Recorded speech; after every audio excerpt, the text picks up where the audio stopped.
Good afternoon, everyone. My name is Leslie Orloff. I direct the National Immigrant Women's Advocacy Project at American University Washington College of Law. We're happy to have you here with us today. NUAP, which is what we call ourselves, offers training and technical assistance. We got a lot of calls or questions in advance of this webinar, and we tried to work in the answers to many of them to the webinar. We encourage you to ask questions during the webinar as well, and we want to let you know that we will provide individual case technical assistance following the webinar, and anytime in the future you're working with an immigrant survivor, we would love to be of assistance to you. But we also will follow up with a copy of the webinar, materials, and we will also do like a Q&A to make sure that we answer any of the other outstanding questions that maybe we don't get to during the webinar. So thank you so much for joining us. I guess I'll start with a little bit about myself. I'm particularly excited to be doing this webinar today. I was involved I was the lucky person who ended up in the room with a pen in the early 90s and got involved in drafting and negotiating in VAWA 94, VAWA Self-Petitioning, and then was involved in drafting the improvements to self-petitioning in VAWA 2000 and 2005 and 1996 immigration reforms, and some of VAWA 2013 as well. This webinar, we're going to get to talk about not only VAWA self-petitioning, but VAWA for HRIFA, the Haitian VAWA that helps Cuban adjustment applicants, and VAWA that helps people who are eligible for NACARA, and I'll explain what all these acronyms mean much later. But very happy to be here and to be presenting the webinar, and I want to turn the mic over to Rocio Molina, our Deputy Director, who's going to be joining us today to introduce herself. Hello, everybody. Welcome to our webinar on VAWA Self-Petition. Like Leslie said, I'm the Deputy Director at NUAP, the National Immigrant Women's Advocacy Project. I come from a history of practicing immigration law and providing representation for survivors on VAWA, self-petitioning, U-Visa, and T-Visa. Also, one of the projects that I work with at NUAP is running a remote representation project when I work real closely with advocates in California and the CalCASA, the Coalition Against Sexual Assault, and connecting them with pro bono attorneys in that area. And so I know the big important role that advocates play in supporting attorneys that are helping survivors apply for these remedies, and I know how important it is that we are able to support them in that, and how I can help you support survivors that you work with. Judge Collins? Hi, everybody. I'm Judge Rosemary Collins, just recently retired from the circuit bench in Rockford, Illinois, which is north and west of Chicago. We're a border county with Wisconsin. I do a lot of judicial training. That's what I'm doing now. I do some programs for the NCJ-FCJ, which is the National Council of Juvenile Family Court Judges, for CCI, and then, of course, for Professor Orloff. I think it's really important that judges understand this material. It helps us make correct orders. It helps us use the right kind of wording to make sure our orders are complete and accurate. And so I really think that in the 30 years that I was on the bench, I've done a lot of trainings, and this is some of the most important work we ever do. When I was on the bench, I was the presiding judge of the Domestic Violence Division and the Family Division. Our circuit was one of the original 6 mentor courts for our domestic violence work, recognized by the Department of Justice. So we have a long history of trying innovative practices to make sure that we can address the needs of our victims, survivors, and participants in the court process. So thanks so much for joining us today. I hope you find this really interesting and informative. So this project, this is Leslie again, has been sponsored by OVW. The opinions you hear today are mine, Rocio's, and Judge Collins's. And we're, but OVW has been supportive of this webinar and is supportive of the technical assistance that we can provide you following the webinar. So we want to thank OVW for that support. Today we will be covering, our goal here is we're going to cover a lot of material and we have a lot of slides for you to reference. But our big goal is we want you to be able to identify who's eligible for VAWA Self-Petition. We want you to understand the requirements for VAWA Self-Petition and know that your role and how you can assess eligible VAWA Self-Petitioners. And if nothing else, we want you to know that you can come over to us and reach out and we can help you sort out the case and figure out how we can support the immigrant survivor. So let's see who's on the call with us today. Let's start with our first poll. Please check the box that best describes you. A, if you're a victim advocate. B, attorney. C, if you're with law enforcement or prosecution staff agency, so if you're a victim witness, that's where you would be. D, judge, and E, other. Stephanie, is the poll box able to come up there rather than on the chat?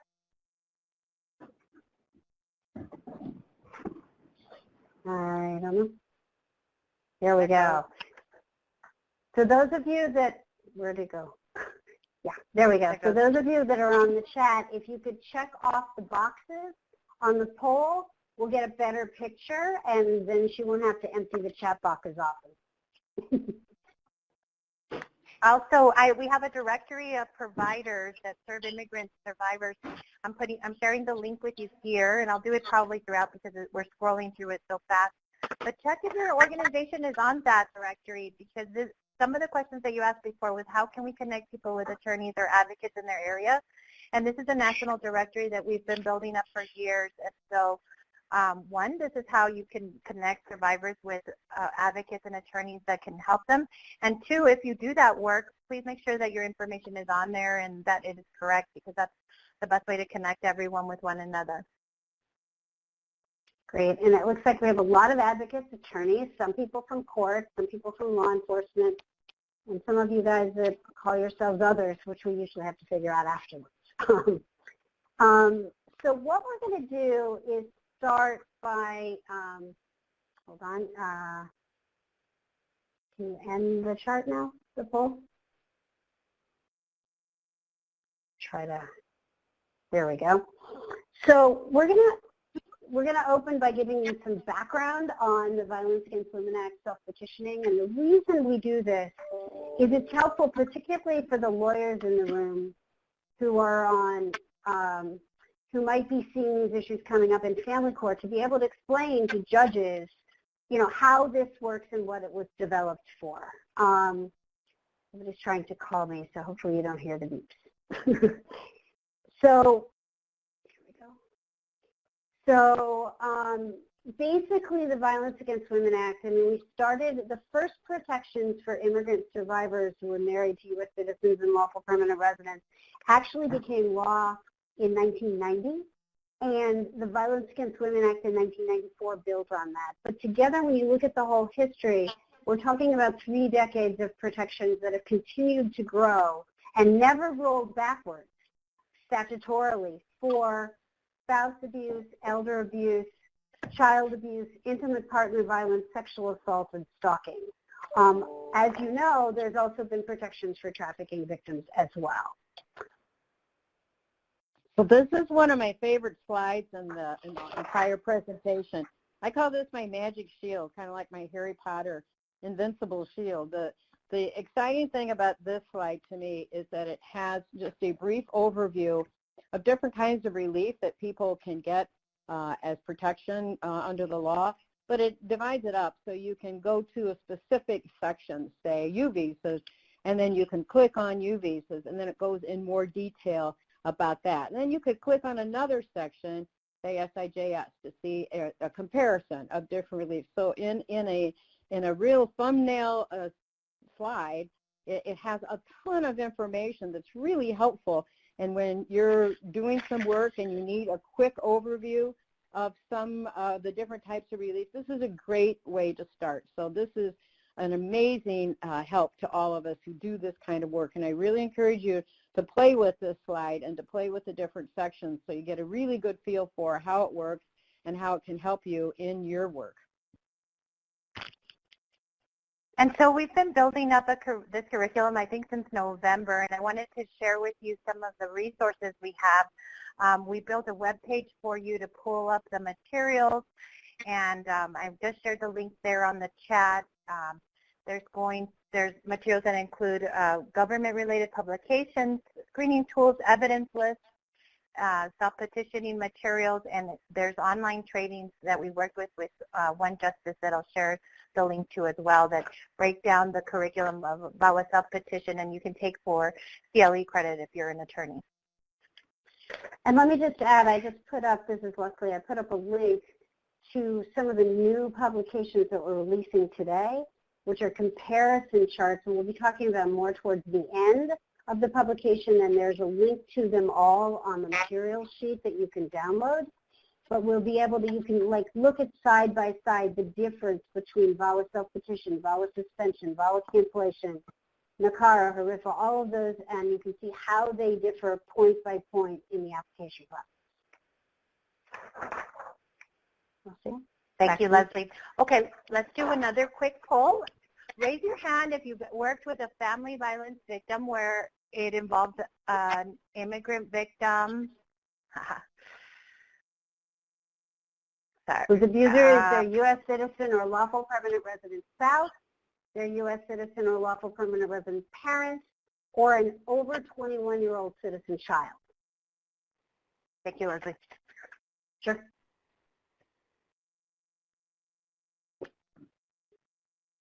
So we're seeing that many of you, a big percentage of you, are seeing spouse abuse cases and some child abuse, a little bit of the elder abuse cases. Actually, that's a big, 73 of you is a pretty good number, more than I expected to see. What's it? What is that? I'm going to send it over to Judge Collins then. Okay. Sure. Well, let me tell you a little bit about why it's important for state court judges to understand this and why identifying them could impact your court case. So it's really important. All judges, no matter where they are, want to make a correct decision. We want to make a decision that's based upon a proper understanding of the facts and the law. We want to make sure we protect the safety of people in our community, and we want to do justice. That's what we all stand for under an outline of procedural fairness. So it's important for us to understand if a victim is eligible to self-petition, that information should be shared with them, because they may not have an understanding of what their rights are, what the available remedies are, and it can make a big difference in somebody's life if they understand what remedies are available to them under the law. And you can do that in many different ways, and we can go into that later, but for a judge, you can make sure you have the appropriate papers in your courtroom, such as brochures and information sheets about self-petition and other forms of immigration relief. You can make sure you involve the attorneys and the advocates in the training process so that they're aware of it and can make sure that they can also flag this information to their clients. So you can make sure that, to do justice, you can make sure that you have all the information you need as a judge, that you relay that information to the participants, and that you make sure that all the people helping this person navigate the system understand the available remedies also. Judge Collins, this is Leslie.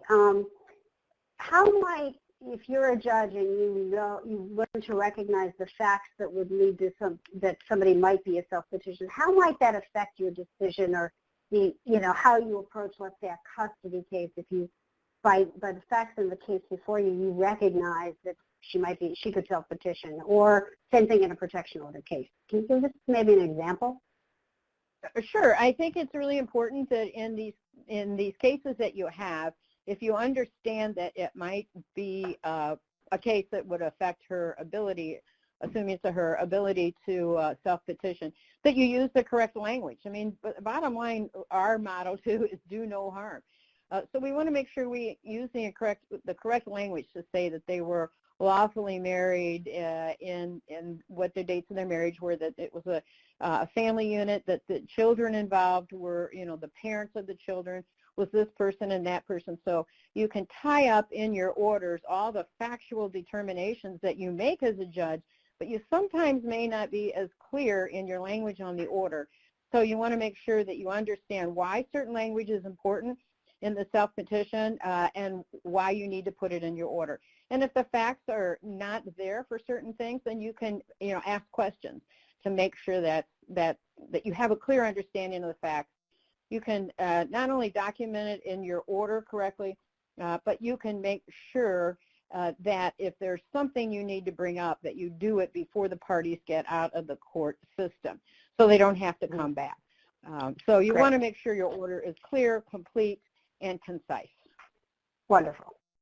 So there are various different kinds of VAWA self-petitions, and one of the things I want to say is today we're talking about VAWA self-petitions. These are cases where you do have, it has to happen in certain relationships. You have to have a marriage or a former marriage, and we'll talk about the details of that. It has to be a parent-child relationship. If there's child abuse, the child has up until the age of 25 to file that child abuse case. And so there's different rules, but there'll be people that don't fit that category. Those cases where the abuser, let's say, isn't a U.S. citizen or a lawful permanent resident, or there's not a marriage, it's an intimate partner relationship and there's no marriage, those cases would be U-visas, not VAWA self-petitions, and we have lots of materials available and trainings available on U-visas. So today we're focusing on VAWA self-petitions. And they started, as I said, with the battered spouse waiver in 1990. These are cases where the abuser actually files papers for his spouse, and they'll usually come to you, and we're going to do a whole webinar. Our next big webinar is going to be on battered spouse waivers. Those are cases where the perpetrator started the case, and a victim will come to you and say, usually, I have to stay with him, I can't leave, because you need him to sign a paper in 2 years to prove that we're married. That's usually kind of the red flag, or their green card expires 2 years after it was issued. Those are conditional cases. Those are cases where they qualify for a battered spouse waiver. The VAWA self-petition helps abused spouses and former spouses. Within 2 years of divorce, you have to file. Abused children. The child abuse needs to occur under the age of 21, but the child has up until the age of, they have to file before they turn age 25. Abused parents. Those are parents of over 21-year-old U.S. citizen children. There's also special protections under the Cuban Adjustment Act for VAWA self-petitioners, under the Haitian Refugee and Fairness Act for VAWA self-petitioners, and under the Nicaraguan and Central American Relief Act for VAWA self-petitioners, which we'll be talking about at the latter part of the webinar. On the NACARA one, it's a little tricky because it doesn't cover Nicaraguans anymore. It only covers El Salvadorans, Guatemalans, and Eastern Europeans, which you wouldn't expect at all. Under immigration law, there's always usually these little twists that you have to kind of understand. But so those are the various different kinds of self-petitions we're going to be talking about today. And so let's start by talking about why self-petitioning was created. And, essentially at the time when I worked with Congress and others, those of us that worked with Congress who cracked VAWA self-petitioning, the idea was to break the cycle of immigration-related abuse, because historically the law gave the abusive spouse or parent control over whether and when to file immigration papers for the victim spouse. And that dependence on the spouse exacerbated the abuse. It was a very powerful power and control tool. And the goal of VAWA self-petitioning in marriages where, in all of these cases, the marriages and the relationships where the abuser is a U.S. citizen spouse or parent or over 21-year-old son or daughter, by definition, those people under immigration law before VAWA were legally entitled to lawful permanent residency. But they had to depend on their spouse or parent, the abuser, to file it. And so VAWA sought to change that. And it was giving battered spouses an access and children and access to immigration relief that was not tied to the abuser. It was to try to stop them from using immigration-related power and control, and to promote greater involvement of the victim in the court system, family court, criminal court, use of the court system to protect themselves and their children. There were all of those multiple goals to fight crime, hold perpetrators accountable, and enhance victim protection. And then we saw, and we continue to see, all kinds of immigration-related abuse. One of the exciting things is there's been research that's been done since we passed the Violence Against Women Act that shows that seeking immigration relief, seeking protection orders, and things like that really does reduce the violence over time for immigrant victims who apply. And even though it does, it doesn't necessarily, it is not as effective as in controlling ongoing immigration-related abuse as it is in reducing the level of physical and sexual abuse in these relationships.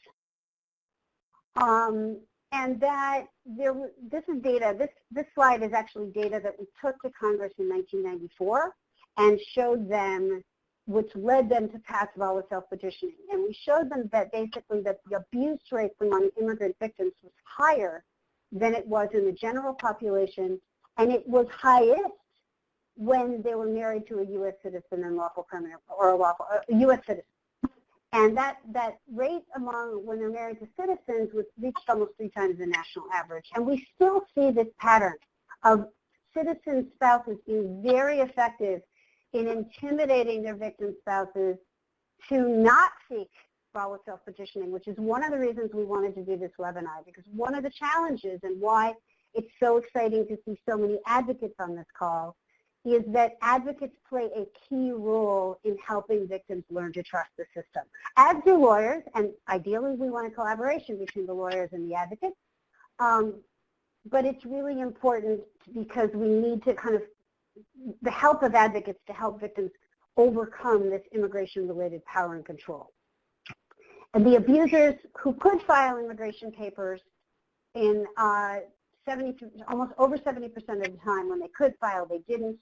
And the mean delay was almost 3 years if they did file. This story actually just very briefly, there was a case in New York when we were negotiating VAWA of an abuser who took a machete and attacked his wife in front of a nunnery, and there were like 10 nuns as witnesses. And I got a call from the prosecutor in the case, or actually Janet Calvo, a professor in New York, got the original call from the prosecutor in the case saying, what can you do? This abuser, who is a lawful permanent resident, said he's going to get her deported if she tries to, to cooperate in the criminal case. And the prosecutor said, I don't need her cooperation. I got all these nuns to testify. And the prosecutor said, well, what can you do to keep her from getting deported? And before VAWA, the answer was nothing. And so that was one of the stories, one of the many stories that we took to Congress to explain why VAWA self-petitioning was needed. The other thing that's important is that this immigration-related abuse isn't benign. It correlates very strongly with psychological and sexual abuse. And so it may predict escalation. It corroborates the fact of the abuse. And so it's very important to take it seriously and recognize that it can predict ongoing and escalation of abuse. It's also important to know that many of the things that were in place, there was a question in the chat about whether the fact that VAWA hasn't been reauthorized has any effect on the VAWA self-petition, and the answer is no. The fact of reauthorization, basically, the immigration laws once passed, if they pass as part of the Violence Against Women Act, remain in effect until Congress changes them. And so any reauthorization doesn't affect the immigration protections.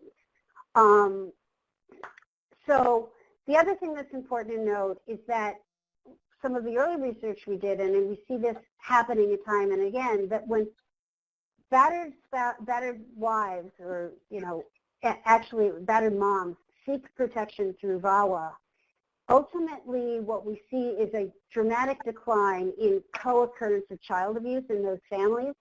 And so by protecting mom, it really does make a difference to protect children. So protection orders and helping victims file VAWA self-petitions have been effective in those ways.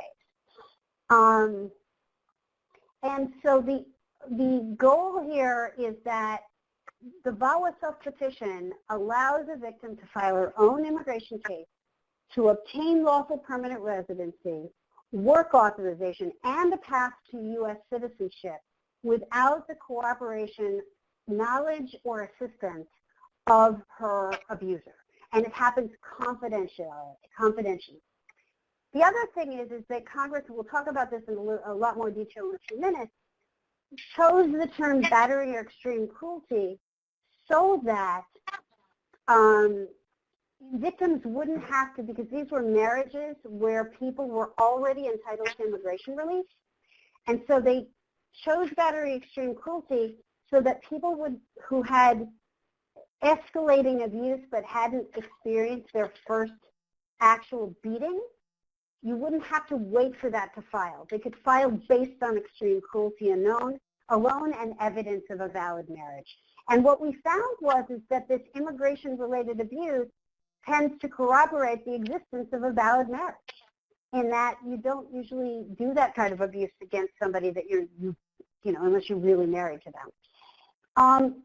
Protection orders are effective. We see that consistently. This is 2014 data. We're publishing some research now from 2019 and 2016, and we are consistently finding that when victims start self-petitioning, they start calling the police more for help, they start seeking protection orders, they start turning to the justice system, child support goes way up, which is what we were hoping when we wrote book statutes would start happening, is that we would gauge in the justice system.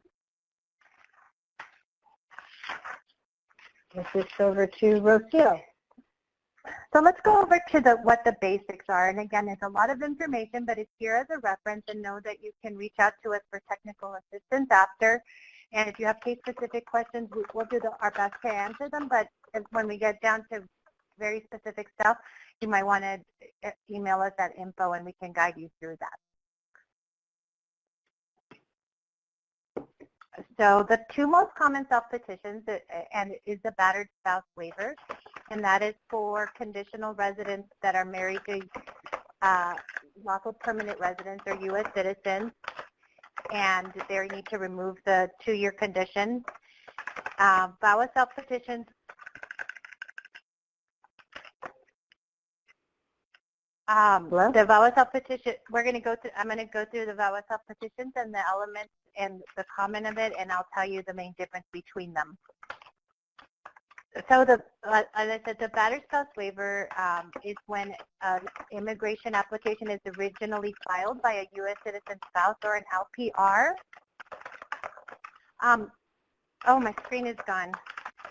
Mine is too. And TJ? Oh, it's coming back. Let's hope so. Let's see anyone. There we go. Yeah, I can go. I can just keep going. There we go. And so, right. So when somebody is filing the original visa application for their spouse, and they're either a lawful permanent resident or U.S. citizen, there's a condition placed on their card. And you'll know that when you're screening them, if the card is valid for only 2 years. This type of waiver is typically, if there's no abuse and the relationship is viable, both spouses go forth before immigration and file another application to remove the conditions. Well, when there's abuse, there's this battered spouse waiver that allows them to do it on their own, and it just requires to show that they are married to U.S. citizen or lawful permanent resident, and that marriage was entered in good faith, and that the spouse or child was battered or subjected to extreme cruelty. And then keep in mind that the immigration definition for child includes stepchild. So the requirements for self-petitioning are that the survivor, the applicant, is subjected to battery or extreme cruelty. So remember that there's that or there, it's not and. When I'm screening it for eligibility, one of the first things I ask is if they were married to a U.S. citizen or lawful permanent resident. Most of the time, if they're not married, all the time, if they're not married to the U.S. citizen or lawful permanent resident, then you want to explore another remedy. And so keep in mind that there is a remedy called the U visa that was on the chart that Judge Collins just showed us. The abuse could be coming from the spouse or former spouse, a parent or step-parent, or an adult U.S. citizen son or daughter. There's a requirement that they have resided with that person. It's not a time period of how long they live together, but they have to have lived together at one point. The person is of good moral character, and I'll go into what that means, but they look back about 3 years in a person's applicant's criminal history, and that the marriage was entered into good faith. So basically that means they married for many of the reasons that one would marry someone loved, but not for an immigration benefit. There's also called VAWA cancellation or removal, and that is when an applicant is already in the deportation or removal proceedings, and it has also similar eligibility. Currently, the time frame in order to get the VAWA self-petition, it looks more like 18 months. Very quickly and under extenuating circumstances, they may be able to get approved in 4 months, but that's very rare. Usually we're seeing about 18 months. And so the VAWA self-petition is a confidential application. It's protected by VAWA Confidentiality, and so the victim can apply without the abuser knowing, without their help, without their support or knowledge of the case. The information that the abuser provides to USCIS or cannot be used against the survivor.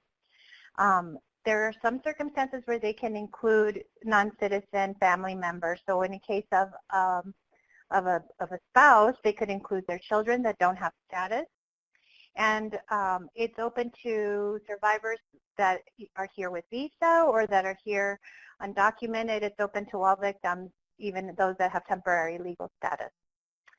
So once your self-petition is approved, you are eligible to have work authorization, be protected from deportation, and if you're eligible, you can also apply for lawful permanent residency.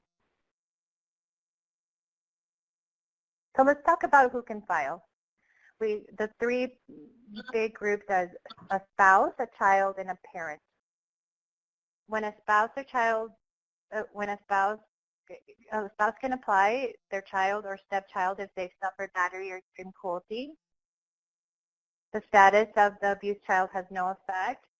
The spouse can include 21-year-old unmarried children or stepchildren with their application.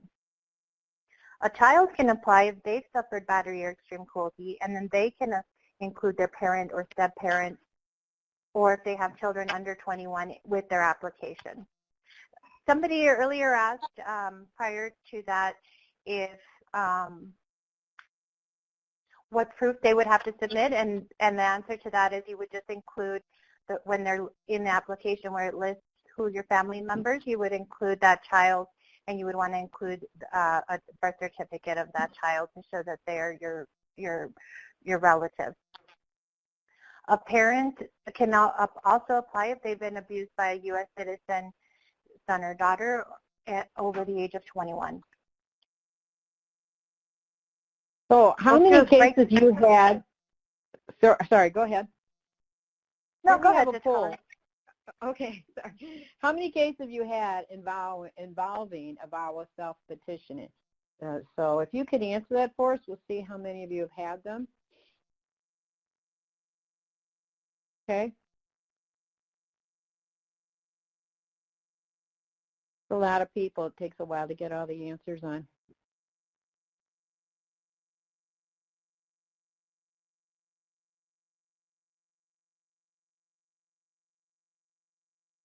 So it looks like, go ahead. No, I was just going to say we have various experience, but most of us on the call have fewer than 5. Right.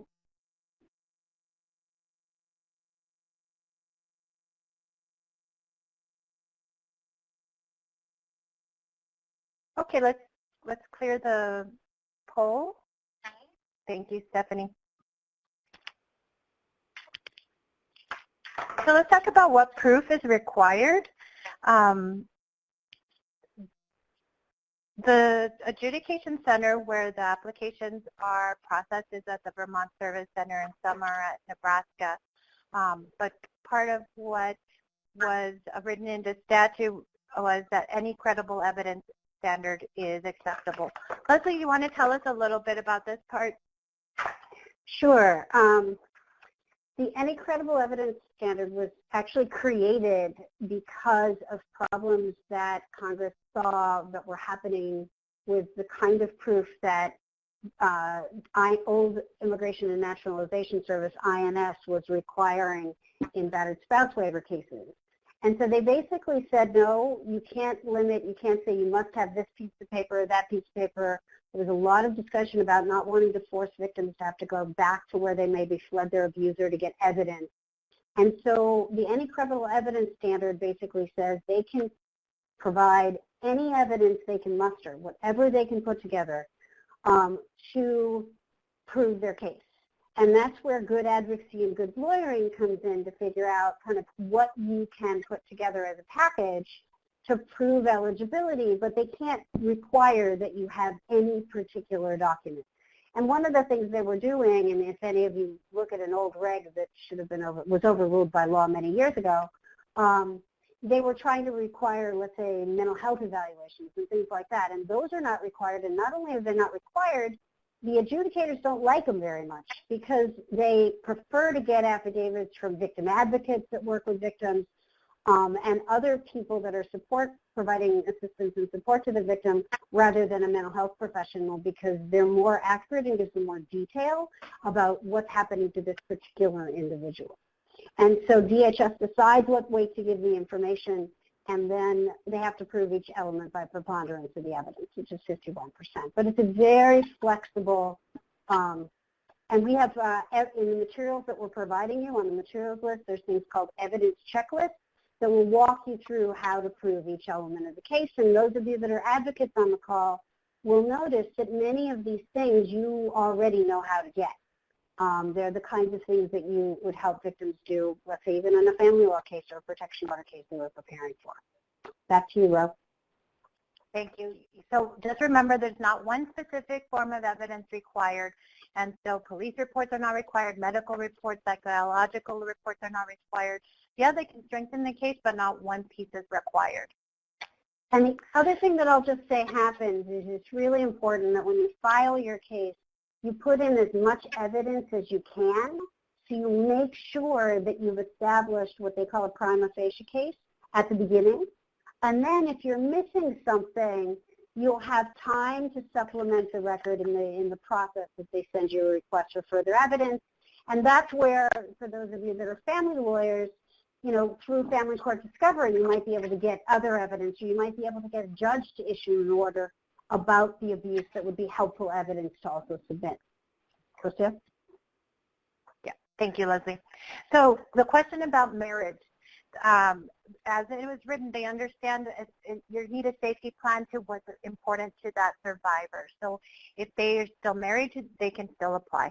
There's no requirement that they divorce. If they divorce, they can still apply, but the rule is they have to apply 2 years within the termination of the marriage.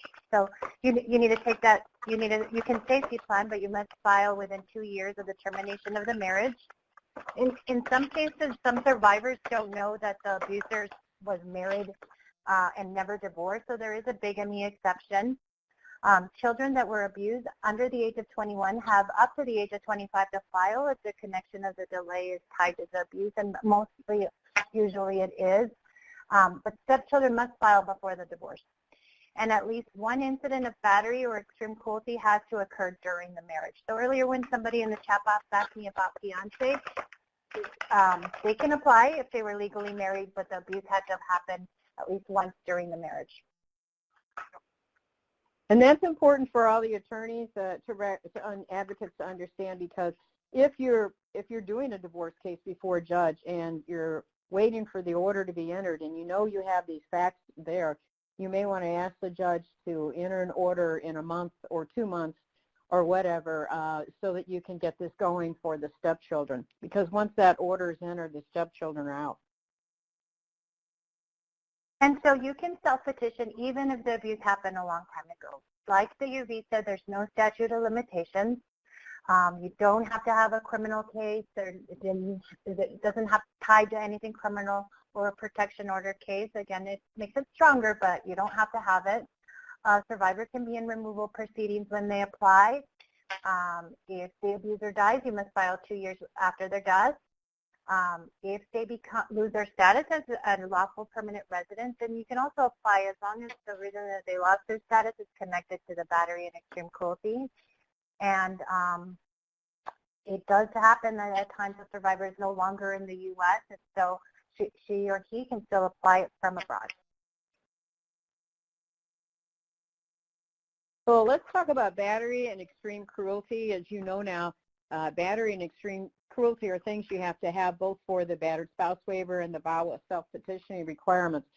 And as Leslie already mentioned, what's important to understand here is these are people who are already entitled to immigration relief, but now they don't have to wait until the first beating occurs, because of the language of the battery and extreme cruelty that's used is the language that that is used in every courtroom anytime someone may be eligible for an order of protection. So all forms of abuse are covered in the civil protection order. So if you could get a civil protection order, then you are good under the battery and extreme cruelty statute. So there doesn't have to be physical harm. It can be an attempt for a crime. And so it's important to know that if you have somebody who may be eligible, that the extreme cruelty can include psychological abuse, harassment, anything that stalking, anything that could be done under the your domestic violence laws or your child abuse laws in your state. I think we're kind of behind on slides. If you could flip up the next one, that would be great. Yeah. So Leslie, back to you. Keep putting myself on and off mute. Okay, so I'm not going to go into the details of this. There are 3 slides here that talk about the definition of extreme cruelty under the regulations, and we have a training document in the materials on this as well. What's really important to understand is it's quite broad. They're looking at the whole pattern of abuse, the fact that an individual act may not itself appear violent, doesn't mean that it's not part of a pattern that couldn't be used to establish a pattern of abuse or extreme cruelty. When you think about extreme cruelty, there are a lot of different ways to prove it, but this is a good reg, and again, we have materials that we can show you that. And what the regulations go out of their way to say they didn't want to limit when they wrote the regs to say it has to be on this list, because they understood that there would be egregious examples of abuse that they may not have thought of at the time of writing this.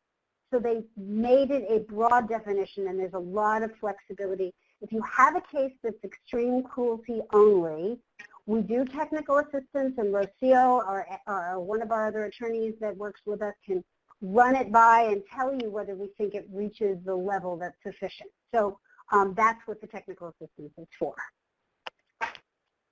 So what could constitute extreme cruelty? We have another poll for you. I don't know if you could flip up the poll. There we go. That's the good marriage. Yep. So if maybe we just want you to, I don't see the poll there.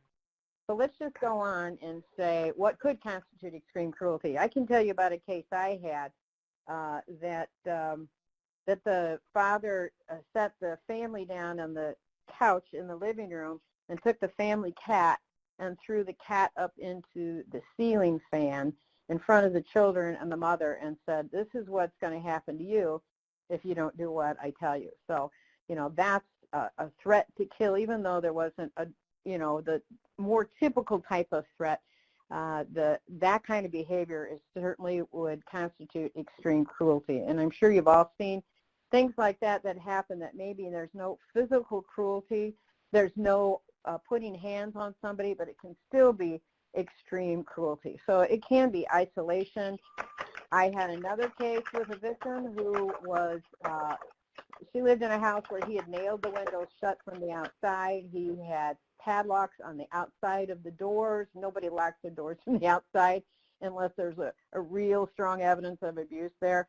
So, those kinds of things can all constitute extreme cruelty. And this goes back to what Leslie was just saying about why it's broad, because they couldn't possibly think of all of these things. So it can include, hurting your pets, threat to harm, economic abuse. Many times our survivors don't have the ability to work. They aren't allowed to work outside the home. They aren't allowed to keep money in the house. So we have a slide up here that has different examples of extreme cruelty, but this is not all of the extreme cruelty that you can think of.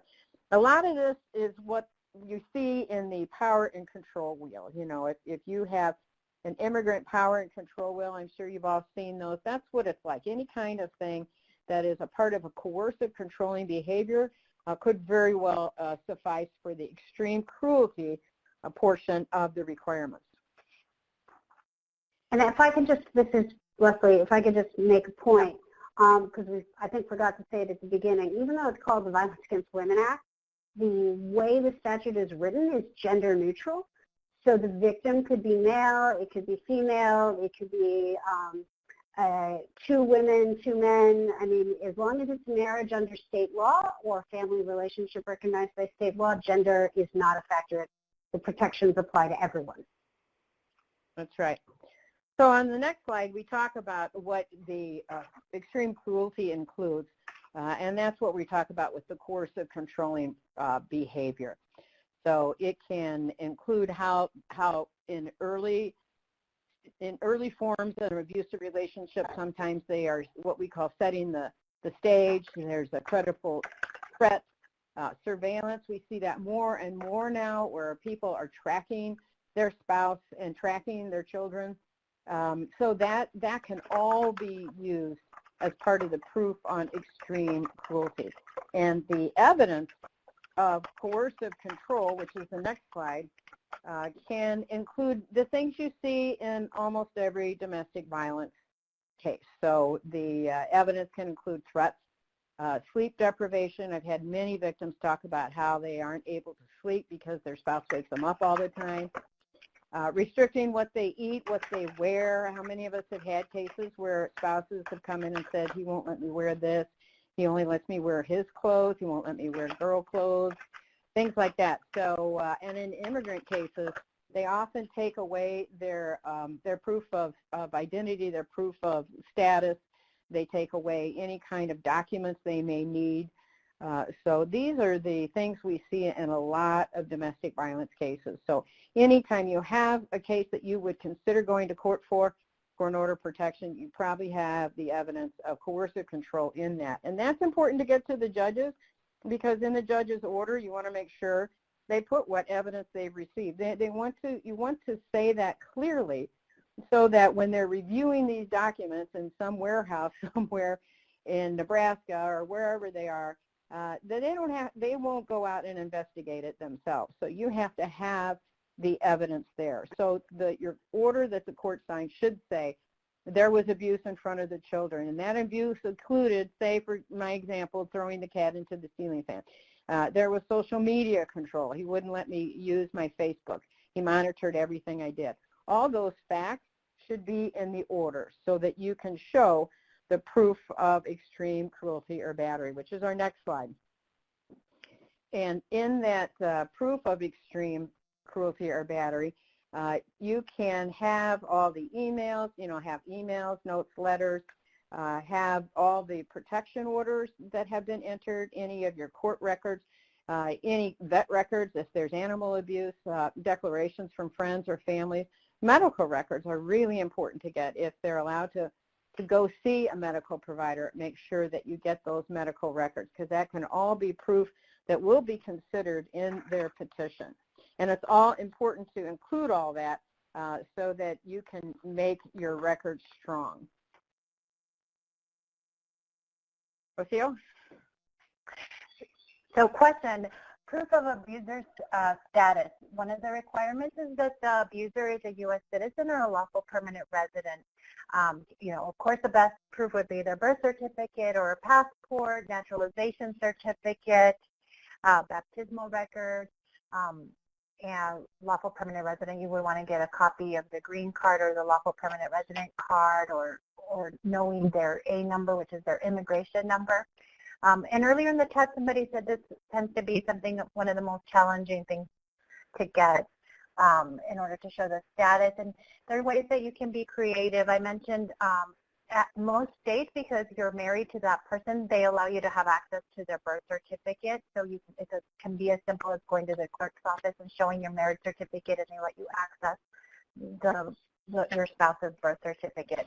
I've seen it in marriage license where it says where the parties were born, or in their children's birth certificates they'll also say where the children are born.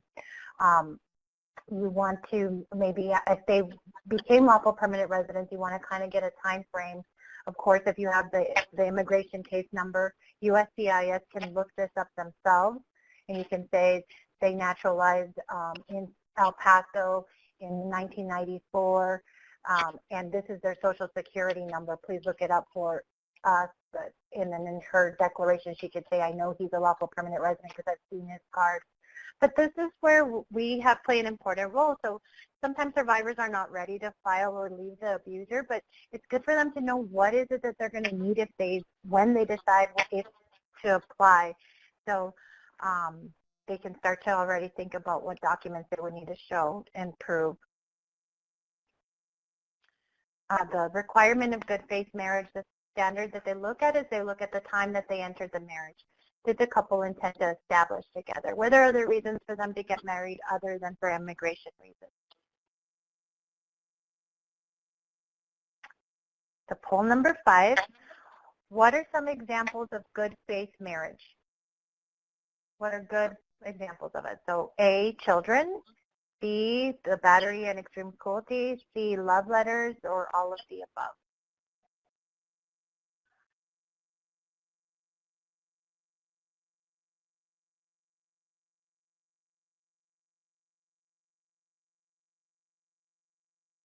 So it looks like, this is Leslie, that many of you are saying all of the above, and that love letters and children.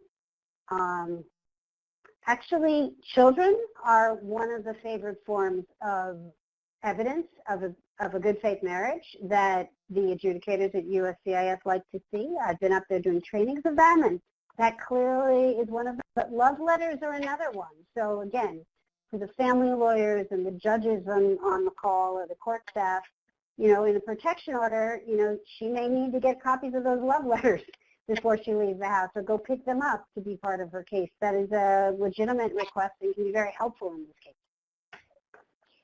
And Leslie, this is just Alex. I think you can also use the battering or extreme cruelty, because you can say in a relationship that there was no coercive controlling behavior prior to the marriage, and then after the marriage it started, which shows a good faith marriage because they behaved until the marriage, and then after that, then they started this kind of abusive behavior. So I think you can use all of these as examples of a good faith marriage if you wanted to.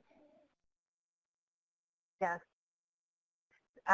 So we can end the poll, but children, that the fact that the battery and extreme cruelty exists, and there's that cycle of forgiveness and coming back, that can be proof of good faith marriage. Living with the abuser is good faith marriage. And in her declaration or his declaration, they can write about how the parties met, how the relationship developed. If it's a really short marriage, you want to really make that stronger.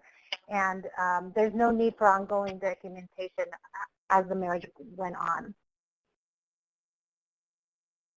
And then another point I was going to highlight, yep, go ahead, Leslie. I was just going to jump in and say it's also really important to understand that victims don't have to separate to get this relief, meaning many self-petitioners confidentially file these cases and stay with their abusers until they get work authorization. There's nothing in VAWA self-petitioning of any kind that requires separation.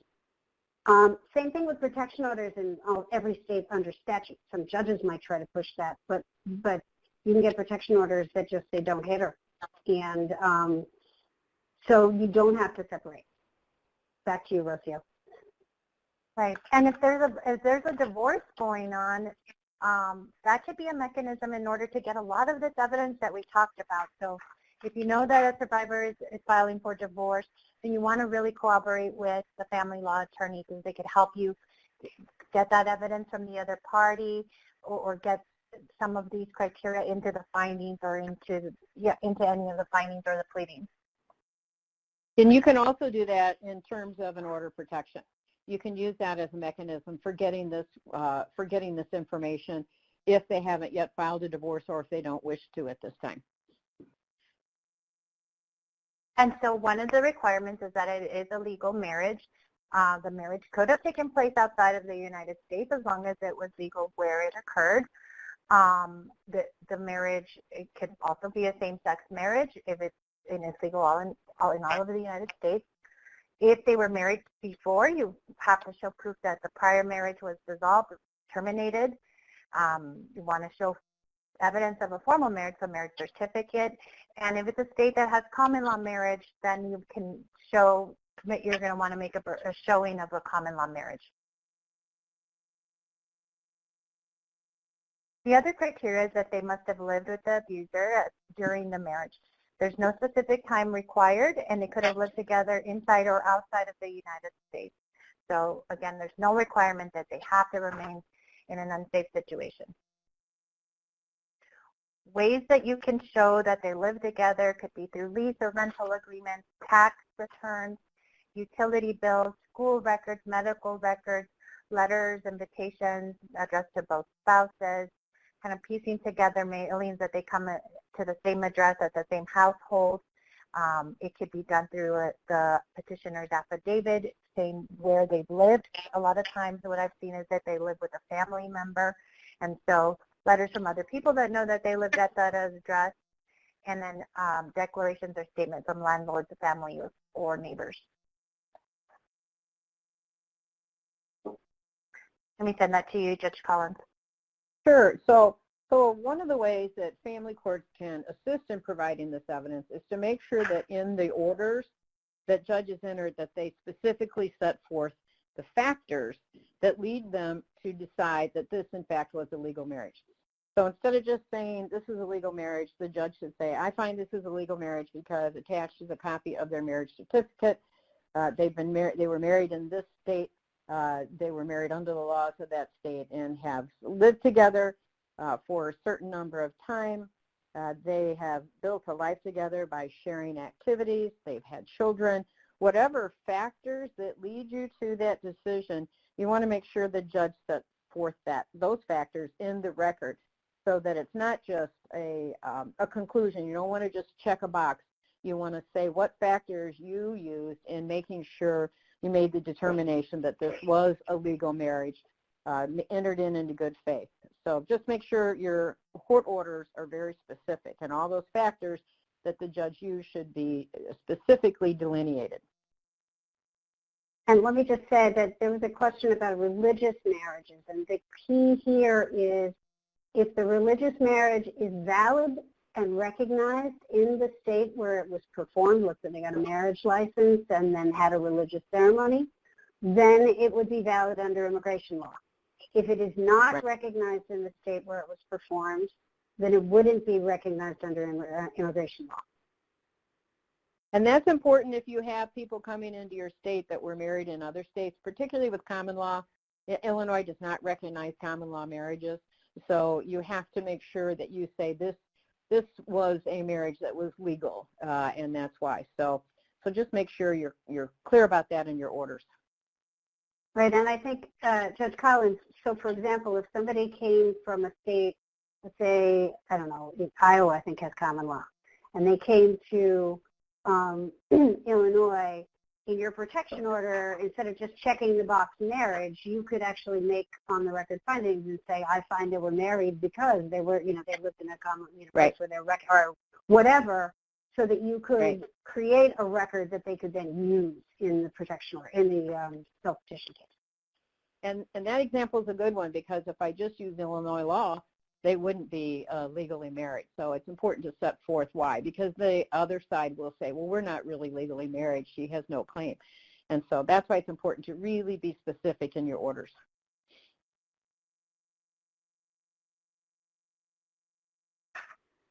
And the last criteria that we're going to cover is the good moral character requirement. Good moral character is a word coming from immigration law, but basically what it means generally is that they demonstrate that the person is a good person. USCIS looks at their criminal history in the past 3 years, and the way you show that they're a good moral character is by showing a clearance, a police clearance showing that they don't have a criminal history.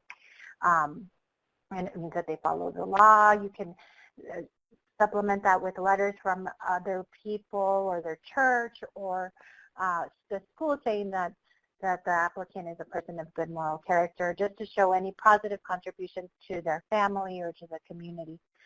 There will be, not all survivors we work with will have a clear police clearance letter. There are exceptions, and particularly for those that have criminal histories that are tied to the abuse, there's some exceptions, but I want you to know that this exists, and if you come across a survivor that has a criminal history, you're not sure, then you want to really consult with an immigration attorney or consult with us, and we'll be able to tell you, because it's a little bit complicated, and you don't want to be the one making that determination, but basically just means that they're a good person, with positive attributes too. And Rocio, this is Leslie. Somebody's asking about what if the abuser coerces the victim to do illegal things. What's important there is there is an exception. There are exceptions to good moral character when what they did is related to the abuse or related to them trying to flee or overcome the abuse.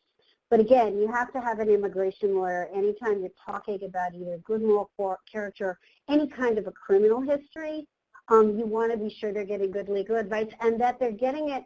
Go to our directory and get resources of references to, or call us and we can refer you to immigration lawyers that have that expertise in your community. Because your run-of-the-mill immigration lawyer who charges a whole bunch of money, generally speaking, isn't going to have any real expertise in these VAWA self-petitioning cases or U visa cases, unless it's somebody that used to work for legal aid and has now got a practice. And most of those people have sliding scale.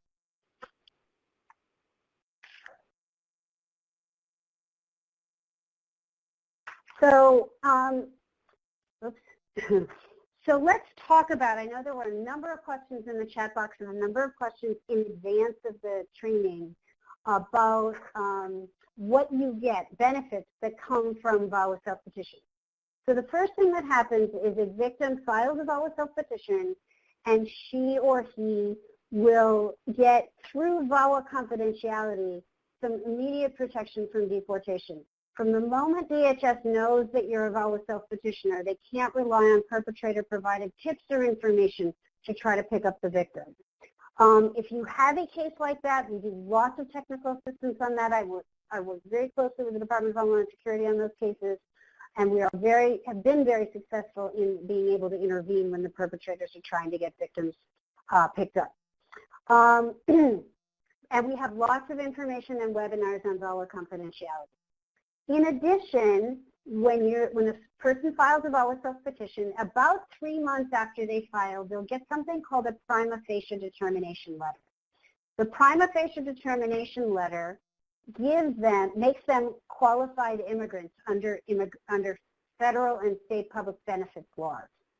And so victims can immediately qualify for some federal and state public benefits. So for example, VAWA self-petitioners, at the moment they file the VAWA self-petition, become immediately eligible for public and assisted housing, including housing vouchers. 3 months later, they become immediately eligible, as do their children included in the application, for post-secondary educational grants and loans. Whether they get TANF, whether they get subsidized health care, depends on the state. When they get a driver's license, depends on the state. In most states, they will only get driver's licenses once they get employment authorization. And employment authorization will happen for people whose abusers are their citizen husbands or spouses. Rocio, is it running at about 6 months, between 3 and 6 months after filing? You know? Yep. Roughly? Yep, 3 and 6 months. Okay. That sounds 3 and right. 6 months after filing. And then lawful permanent residence is going to be closer to that 18-month range, where they, you know, when they get work authorization is when they get the driver's license. Really, really, really important, VAWA self-petitioners, U visas and T visas are exempt from public charge. There is no negative consequence for victims at all of applying for benefits that they qualify for because they're VAWA self-petitioners. So that was a change that was written into VAWA 2013. And we have, I'll get to that in a minute. Before I get to our benefits and NACARA, which I'll explain a little bit more. But lawful, and so what happens is once the victim's case is approved, the VAWA self-petition, she or he become eligible to apply for lawful permanent residency. And if their abuser is a citizen, they can apply immediately and upon approval. It's taking about a year to process the case now. If they're married or abused by their lawful permanent resident spouse or former spouse or parent, it could run about 5 years while they're waiting for the visa. But during that time, they have work authorization, and they have something called deferred action status, which gives them formal protection against deportation. But they cannot travel in and outside of the United States. So we developed a tool that is on the web. It is our public benefits map. If you go to map.nuap.org, you will find a map, and you can look up by the form of public benefit that somebody needs, whether it's TANF, cash assistance, which is cash assistance, child care, access to health care exchanges to buy insurance, access to subsidized health care, FEMA benefits, every kind of benefit I think you can think of, pretty much, are on these charts. So you can look up by state, by immigration status, which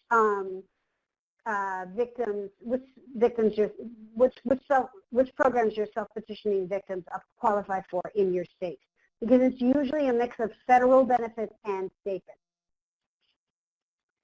benefits. And so, Lucy, was there anything else I need to say about benefits? No, I shared with I shared the link, and I shared the link. That's all there's nothing else you need to share. You covered that.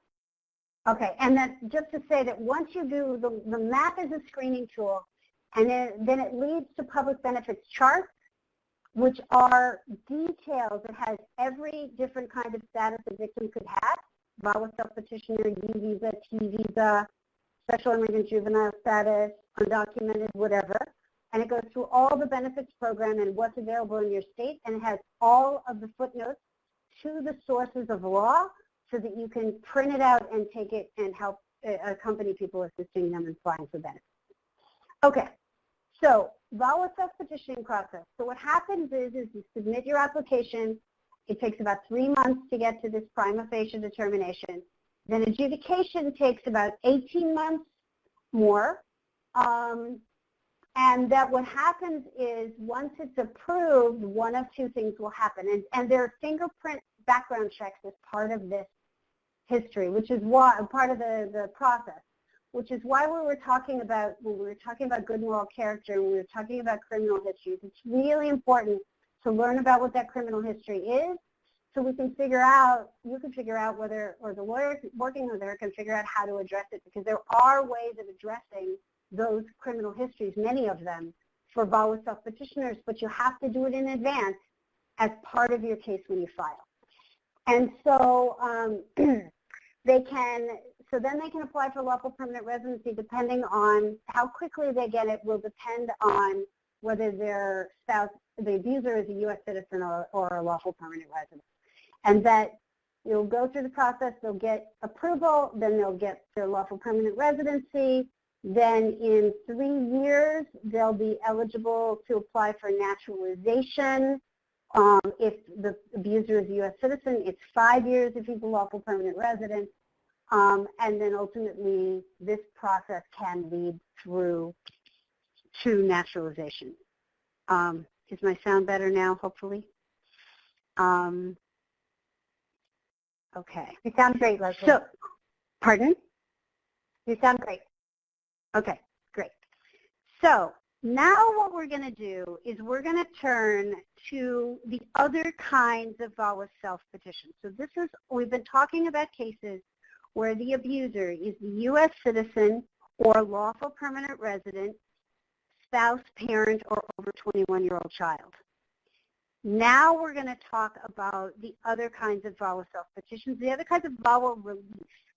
So in addition to the self-petition, if you have a victim who ends up in removal proceedings or deportation proceedings before an immigration judge, there is a form of relief that's called VAWA self-petition, VAWA cancellation or VAWA suspension of deportation.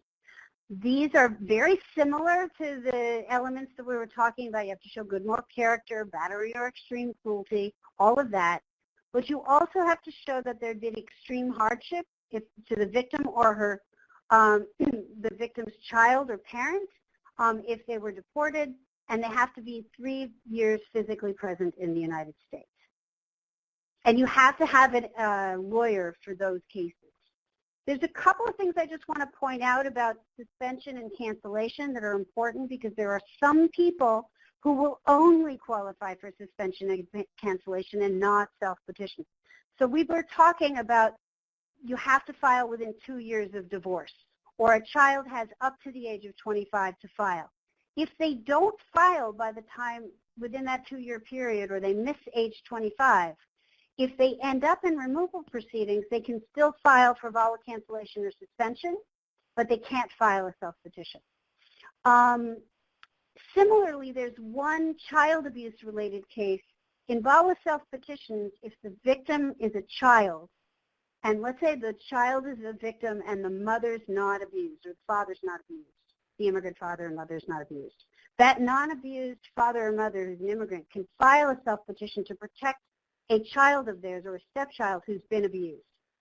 In VAWA self-petitioning cases, there has to be a marriage between the immigrant parent who filed and the immigrant parent who's the abuser. In VAWA cancellation or suspension cases, if the child's other parent is a citizen or lawful permanent resident and they're abusing the child, the mother or father can file a VAWA suspension or cancellation case even if there's no marriage. So there's a small group of people that get helped by this suspension or cancellation that wouldn't get a VAWA self-petition. So now we're going to turn in the latter part of this webinar to some of these other forms of self-petitioning. Can we do a poll, and can you raise your hand? Or no, we're doing a raise your hand. Okay. So the hand raising is up in the center of the screen, and you can click. So if you've worked with clients where the abusers are from Guatemala, El Salvador, or former Eastern European countries, Soviet bloc countries, and they've been here a really long time, since the 90s, raise your hands if you've seen cases like that. And I'm seeing some hands go up. Great. Those are cases where somebody could qualify for what's called VAWA NACARA. Now, the name of the act is the Nicaraguan Adjustment and Central American Relief Act, but the Nicaraguan part ended years ago. And so now today it continues to be alive and well for family members of Guatemala, Salvadorans, and Eastern Europeans, and I'll go through the details of that in a minute. Hold on. So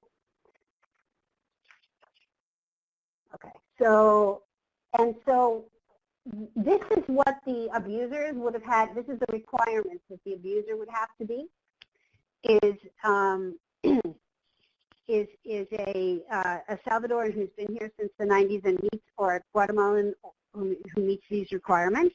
And I'm not going to go over the details. They're in the slides and they're in the charts that we have links to. These are the Eastern European countries who are covered. Again, they had to have been here at least since 1990 to qualify. And so what happens is that, like, why would somebody file for NACARA, VAWA NACARA, as opposed to a VAWA Self-Petition? So what can happen is, under NACARA, these are people, by the way, NACARA cases, you have to be in immigration court. So if somebody's in immigration court, in addition to VAWA cancellation or suspension, they would have this VAWA NACARA option. And what would happen is, who would benefit is that so for example, the abuse in a VAWA self-petitioning case would have to have occurred in the United States, or if it's out of the United States, it would have to be somebody who works for the military or U.S. government. But abuse in NACARA cases could be out of the United States. The big difference in NACARA cases is in VAWA cancellation and suspension cases, the victim has to get her approval of her case, her green card, and then apply for her children. In NACARA cases, the victim can include her children in the application all at one time. So that's a huge savings in years, potentially, of access to lawful permanent residency for the children. The other thing that happens is that in terms of people with criminal histories or inadmissibility grounds, the inadmissibility for waivers in NACARA cases are broader, slightly broader than for VAWA cases. They will have slower access, however, though, to public benefit. But the other issue is, if you've got a case where the standard of proving a marriage is a legal marriage as opposed to a good faith marriage, so that standard is slightly less. So the big advantage to this is that you can include your kids, the children, much more quickly, and they may need the more generous inadmissibility waivers, is the way I think about it. And here's just more information on the NACARA requirements in the slide. So now we're going to go to another form of immigration relief. So raise your hands again. Some of you found the hand raising. Can you take our hands down, Stephanie, so we can raise them again? Oh, we got a yes or no. Even better. If you've worked with an abusive spouse who's had, or abusive spouse parent who's Cuban. And so I see that some of you have. So the Cuban Adjustment Act is a form of immigration relief where that helps people. And what's interesting is, as well, NACARA, you had to have come here in the 90s. The Cuban Adjustment Act can help people who came tomorrow or yesterday or a month ago. So it's ongoing in terms of that, and it's a similar kind of thing, that if a Cuban abusive husband or wife would qualify for Cuban adjustment, then the spouse can self-petition. It's set up like that. Can we go to the next thing after the poll, please?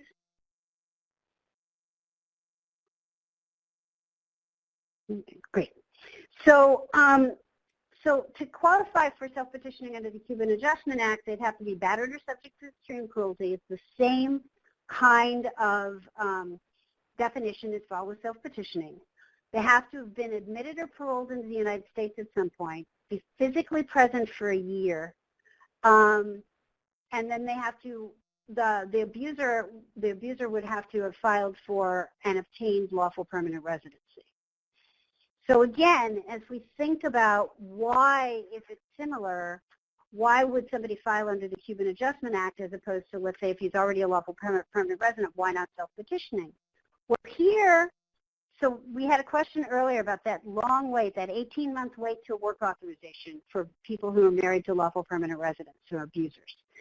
Cuban Adjustment Act self-petitioners, upon filing, get work authorization.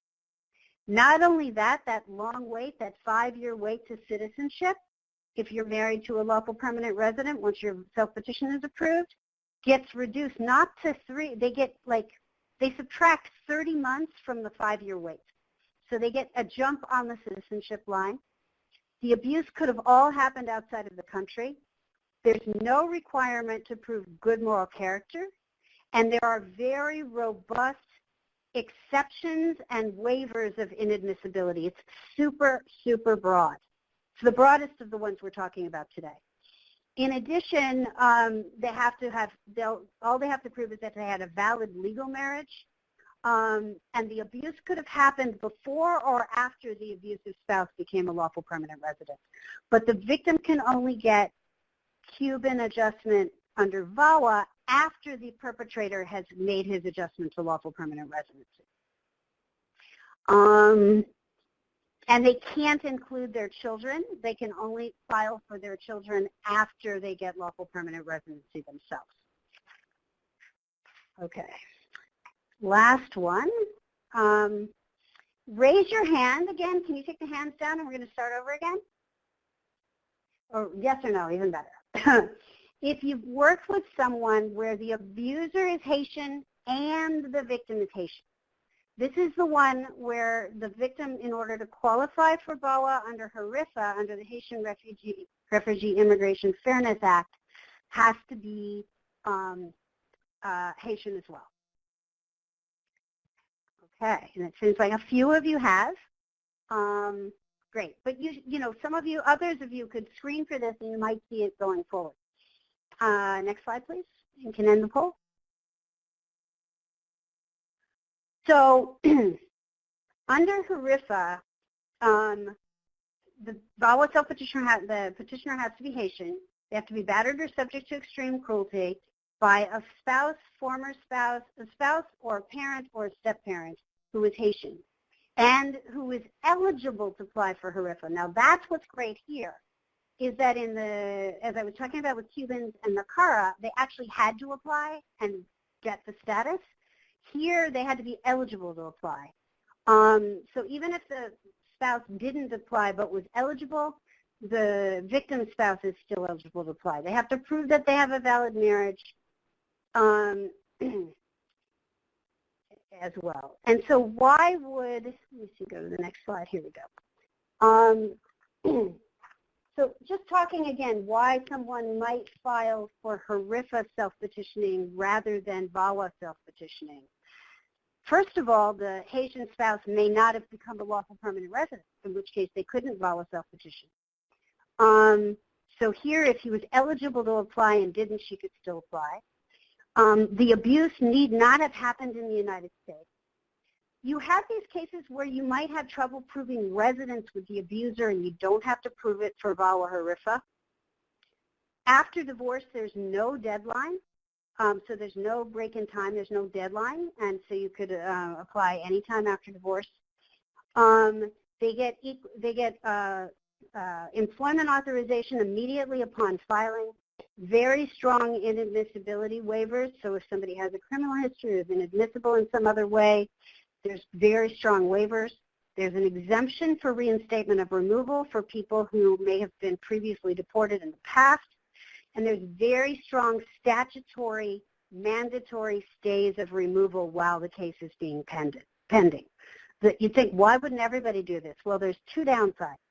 One is they can't include their children. They have to wait until they become lawful permanent residents and then file for their children. And there are two forms of public benefits that if you get VAWA HRIFA or HRIFA, you can never receive. One is Social Security and SSI, which almost no immigrants can receive anyway, so there's not much difference there. But subsidized health care is a bar. So if you have a client who needs subsidized health care, you might be better if you had going VAWA self-petitioning route rather than the HRIFA route. Okay. So, and these are more details on that program. So our last poll, from which of these does the perpetrator and the victim have to come from the same country? And it looks like people were listening. Yes, it is HRIFA. The other ones have no restriction. Next slide, please. So you can close the poll. So I want to tell you we have we have materials that will help you. We have, you can go to this webpage and you will get interlineated, you'll get statutes that will spell out VAWA NACARA, VAWA HRIFA, VAWA Cuban, VAWA cancellation for suspension. And then you will get a comparison chart of all these remedies that will help you see the difference between all of them so that you can help figure out which of your clients best qualify for what. And then you can find attorneys that have been trained in your jurisdiction through our directory. You can find advocates that have training through our directory, and we provide technical assistance to you. Rocio. Yeah? Maybe she's muted. Okay. I was muted. So I wanted to say, okay. Yeah. Sorry, I want just before we wrap up, I want to really invite everybody to apply. We have a victim advocate community of practice, and it's a group with your colleagues from all over the country. We're starting it off this summer, and so we have application open right now. There's a link here, and I'll share it here in the chat box. But with these materials, by registering to this webinar, we're going to send you a post-webinar email, and it's going to have links to everything that we've been sharing, the materials, and the recording when it's available, and also the slides will be there on that link.